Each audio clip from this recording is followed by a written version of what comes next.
Her name was Logan. She was just 22 years young, and she wanted to be a teacher someday. She was beautiful, had a big personality, but as big of a personality and as big of a heart she had, according to friends and family, she was tiny, petite.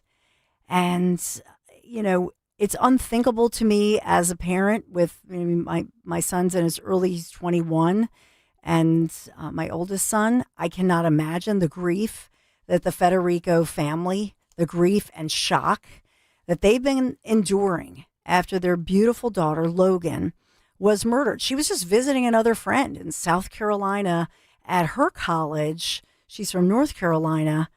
And it's just an unbelievable situation because it never should have happened. Because that career criminal who broke into the friend's home that night and is accused of this heinous crime should have been behind bars, because this is a career criminal. And that was the point this week of yesterday's emotional testimony that truly is, I think, gripping hearts and minds, capturing headlines. As a grieving father, so courageous as he's speaking out about this. Not an easy thing to do, but it's important to understand that this kind of situation, whether it's in the Carolinas, whether it's here in Philadelphia, the commonality, the common ground that we see across the nation is this philosophy of progressive Democrat district attorneys who seem to, thumb their nose at the law. It feels sometimes to me like our DA here and DAs across the nation will do everything to put a career criminal, a violent criminal, right back out into our communities. And we need to stop it. And so I want to welcome in somebody who's originally from this area, from Delco, where my husband, Larry Menti, actually grew up in Delaware County. And so we want to welcome in and I'm so honored, Steve Federico, to have you join us here at Talk Radio 1210 WPHT. Thank you so much for joining me. Well, thank you. I really appreciate the opportunity to talk about Logan. She was a special person. And so for you, first of all, we have had phone calls today, people saying, I think the Federicos are originally from Delaware County. Can you tell us where my husband, Larry Menti, actually born and raised in Lansdowne in Delco, St. Philomena's Parish, where we were married. And so I know Delco very well. Where are you from in Delaware County? I grew up in Toby Farms, right outside of Brookhaven, Okay. Chester Township. Went to Our Lady of Charity and then graduated from St. James. Okay, sure. We're all around from the same area. Yeah. So, for your family, I know that you want to speak out about this and talk about this unacceptable situation. Have you received, first of all, any kind of reaction from the DA's office there in South Carolina that has let this career criminal just slip through the cracks, as they say? There's really been no communication, which is kind of absurd, seeing that, it's been almost 5 months now, and we've had one meeting that we actually had to approach him with, which it lasts about 15 or 20 minutes. But, from other interviews I've done with people kind of in the legal field, there should be some pretty frequent meetings as to how the case is going and what the evidence looks like and where they stand and, whether they're going to seek the death penalty that we requested. Obviously, we don't get to make that final decision. But I think as parents and a sibling of the person that was taken from us in an execution style murder, I think we should have a little bit of say in it.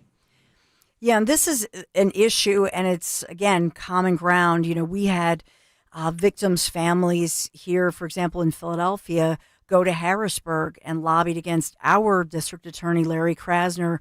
Similar story that we see across the nation with these progressive DAs, where it's the victims' families, they say the same thing, that they feel like their loved one or the families feel like they have less rights and less priority, quite frankly, than accused career criminals who are out, even the ones convicted of very violent crimes. It's not right. And it does. It depends on which city or which area you live in. I kind of equate it to this. I think sometimes the DAs on that side of the aisle kind of get confused on who the actual victim is. Yeah. And they put up a strong fight for the criminal. And like I said, I think they get confused with who the actual victim is. And Logan's the victim, but I progressively get worse, and they stick up the criminal, and they think they're the victim. There are just going to be many more Logans, and that's what I have to stop. It's too late for Logan, but I can't let what happened to our daughter, cousin, niece, friend, and I don't really care what city or state it's in. I will scream from the top of the mountain how wrong what happened to her is and why it happened. Look, everybody knows by now, 39 offenses, 39. Okay. And, we all know 25 of them were felonies. So there's zero reason for him to have been on the street. Yeah. Zero reason. Yeah. I pulled up his rap sheet this morning, and just going through it looked like hundreds of pages. It's extensive. It's ridiculous. And some of these extensive. Aggravated. I mean, there were some where fairly, they would carry 15 years. And well, listen, 25. If you look at all his crimes, I kind of have a team now. And if you look at a lot of his crimes, if you add them all up, he should have done over 140 years in prison. It's unacceptable. It's ridiculous. Yeah, and I'm not laughing because I'm happy. No. I'm laughing because it's ridiculous. Yeah. I will say this to you, and first of all, what you're doing, this takes such strength and courage, and you're amazing, and I know for you and Melissa and for your son to go through this, just trust me, you have a team of people here in just our listening areas as you speak out, as we spread the word about your battle as a family to make sure that Logan's memory at least can hopefully save others from this pain and this anguish and this kind of violent career criminal. But are you starting some kind of a foundation? How can we support you, follow you? Because let me tell you something, we're a tight-knit group here, believe it or not. I have so many different text threads with our listeners, and we've become friends. We're like family. It's a huge listening audience, and many across the country, because people have moved from, as you guys moved, people right. all over the country. So how can we, and this is the big thing, Steve, how can we support you, follow you, and make sure that Logan's memory is honored? Well, listen, one is we do have a GoFundMe page, and a lot of that's going to go to some foundations and some scholarships and grants that we're going to do in her name. And we already have one of the schools she was going to that wants to participate in that. And what the Federicos want to do, we want to self-fund that. Okay. And that'll help. Obviously, we're going to come up with some strategies to kind of keep this from happening. I want to do some speaking engagements. I've got so much support now from a lot of people ever since yesterday. Since yesterday, it's been gone absolutely crazy. But when you see me on Facebook, we're going to have some petitions out there at some point. We're going to fight. We're going to fight the soft on crime policy, and the more of us that band together and fight it, the bigger and stronger Logan's face will become. Yeah. Look, this isn't about Steve. It's not about me. This is about Logan and about the future Logans and making sure it doesn't happen. For you, and that's a piece of this, it's just such a common theme. And I think you're going to find this, Steve, tragically across the country as you talk to different people. And that's why people from all walks of life, quite frankly, have unnecessarily experienced what you and Melissa, your son, the entire family, as far as this goes. It's ridiculous. Sometimes I can't believe I'm reporting, starting at 6 o'clock in the morning, some of the crimes and then the rap sheets on these accused criminals. And so is this a situation where now you get involved in the politics of it? Is it your goal, in other words, to get people fired essentially? Or is it your goal to reach people within these offices, whether it's judges, DAs, whoever, to try to, I don't know, make sure that they have a change of heart? I think, that's kind of twofold, because I think they found out who I am yesterday. Mm-hmm. Okay. And I think a lot of people found out that I'm not going away, and I'm going to be a voice. I'm going to be a loud voice, and I'm going to be a face, and I'm going to be a big face of a cause. I'd love to be able to work together to find out a solution for this. Mm-hmm. Okay. But it has to be together. Yeah. And they have to be willing to say, "Hey, this is where we screwed up. This is what happened." And trust me, we're going to find this out. We're going to find out exactly why Alexander Dickey was on the street. There's no holding that back. It's public information. I know who it was. I know who put him out on the street. Mm-hmm. But working together to fix the systemic problem of the lack of communication between counties and lack of information, that when you can't look up somebody you just arrested and find out that he has been arrested in 25 other states or wherever, that's a problem. Yes.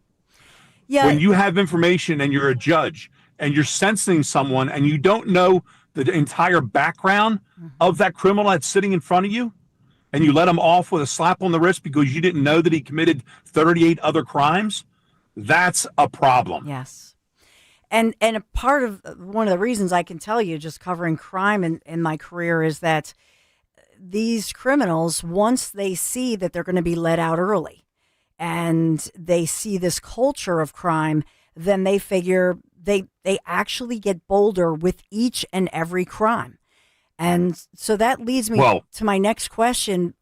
You've said your daughter, she was this petite, you said 5'3", 115 pounds. Why? Right. That's the big question. Why did he have to shoot her and take her life?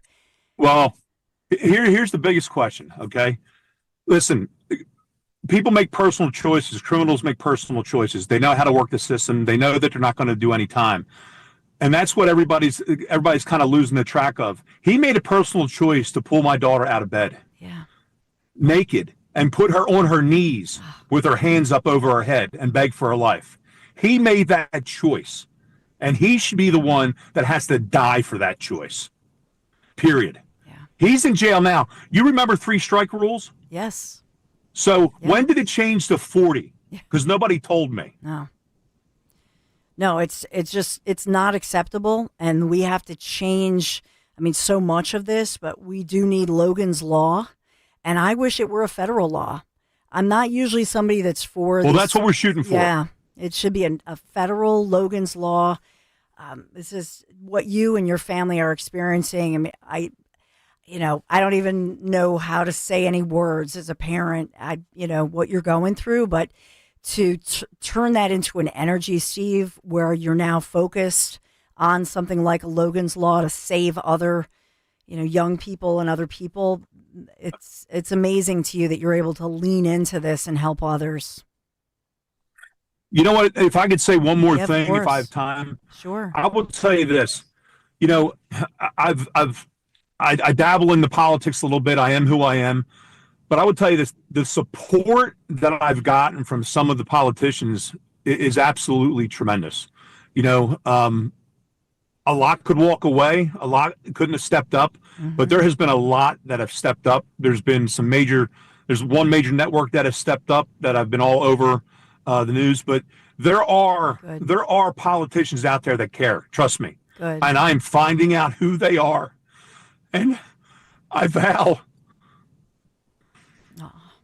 we have to make change. Yeah. We have to make change. Steve Federico, I saw you on with Laura Ingraham yesterday, and I hope that more people just support you. We support you here in Philadelphia. I'm so sorry. You never should have had. Thank you. You didn't deserve. Logan obviously didn't deserve this. Your family didn't, And these scumbag career criminals should not be out on the streets like this. And quite frankly, the judges and you know what's weird? Yeah. You know what's weird? What? Just imagine, everybody who's listening, imagine how many Alexander Dickies are out in your community right now. Yeah. And that's the scary piece of it. They're out here, they're predators, and keep your head on a swivel. Yeah. Yep. Keep your head on a swivel.